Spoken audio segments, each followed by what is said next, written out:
चलिए आज बात करेंगे कि आने वाला साल 2024 मिथुन लगन और मिथुन राशि वाले लोगों के लिए कैसा रहने वाला है।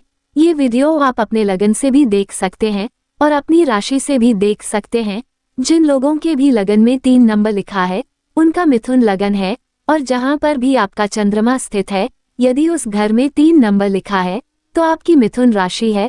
हमेशा गोचर को लगन और राशि दोनों के हिसाब से देखना चाहिए। यदि गोचर आपके लगन और राशि दोनों के हिसाब से अच्छा है तो आपके लिए बहुत अच्छा समय आने वाला है। यदि दोनों के हिसाब से बुरा है तब आपको कुछ उपाय करने की आवश्यकता है, और यदि एक अच्छा है और दूसरा बुरा तब रिजल्ट्स न्यूट्रल रहेंगे। तो चलिए अब बात करते हैं वर्ष 2024 मिथुन लगन और मिथुन राशि के लिए क्या ला रहा है। चलिए सबसे पहले बात करते हैं ग्रहों की स्थिति के बारे में। तो शनि देव आपके नवम भाव में रहेंगे पूरा साल 2024 और जुलाई में वक्र हो जाएंगे। ये पूरा साल आपको ना शनिदेव की दया आएगी और ना ही सदैसाती। राहु देव आपके दशम भाव में रहेंगे पूरा साल, कोई परिवर्तन नहीं आएगा उनकी स्थिति में। और गुरुदेव आपके 11वें भाव में रहेंगे अप्रैल 2024 तक। उसके बाद मई 2024 से लेकर साल के अंत तक आपके 12वें भाव में चले जाएंगे। वहीं केतु देव आपके 4थे भाव में रहेंगे और शुरुआती समय में जनवरी में सूर्य, बुध और मंगल आपके 7वें भाव में रहेंगे। सबसे पहले देवगुरु बृहस्पति आपके 11वें भाव में स्थित हैं, जहां पर वह आपको अच्छे फल प्रदान करेंगे। परंतु अप्रैल के बाद जब देवगुरु 12वें भाव में चले जाएंगे तो 70% चांसेस हैं कि आपके काम में कुछ परिवर्तन आएगा। आप किसी नए काम की शुरुआत कर सकते हैं, जैसे आप कोई जॉब कर रहे हैं उसके साथ में आप एक छोटे व्यापार की शुरुआत भी कर सकते हैं, या फिर आप कोई ऑनलाइन काम स्टार्ट कर सकते हैं।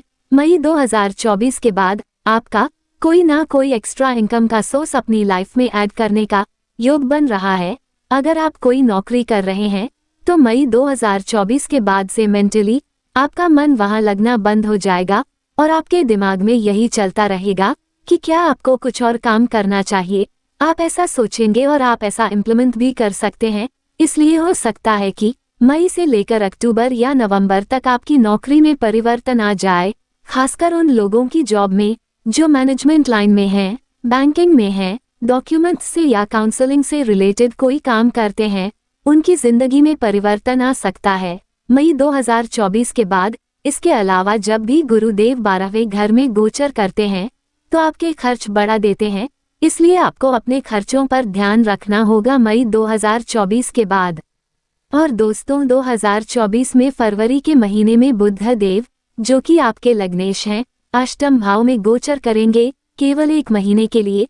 तो इस 1 महीने में आपको अपनी सेहत का अच्छे से ध्यान रखना है, क्योंकि अष्टम भाव को अच्छा भाव नहीं माना जाता है।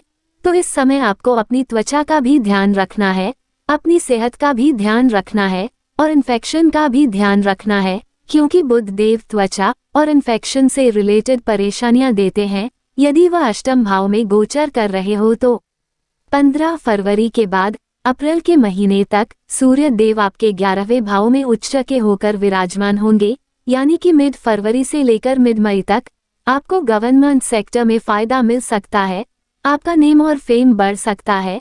अगर आप डिफेंस लाइन में हैं तो भी आपको बहुत फायदा मिलने का योग बनेगा। यहाँ पर कुछ ना कुछ मान सम्मान आपको अवश्य मिलेगा मिड फरवरी से लेकर मिड मई 1 महीने तक।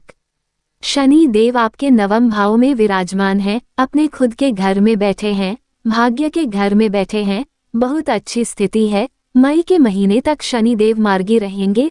आपके लिए बहुत ही अच्छा समय होगा। भाग्य की बात की जाए तो भाग्य आपका साथ देगा, सदैसाती भी नहीं है। आप कोई भी बड़ा इन्वेस्टमेंट कर सकते हैं, कोई बड़ा डिसीजन ले सकते हैं, प्रॉपर्टी में डील कर सकते हैं, कोई बड़ी वस्तु खरीद सकते हैं, शेयर मार्केट या स्टॉक मार्केट में भी इन्वेस्ट कर सकते हैं।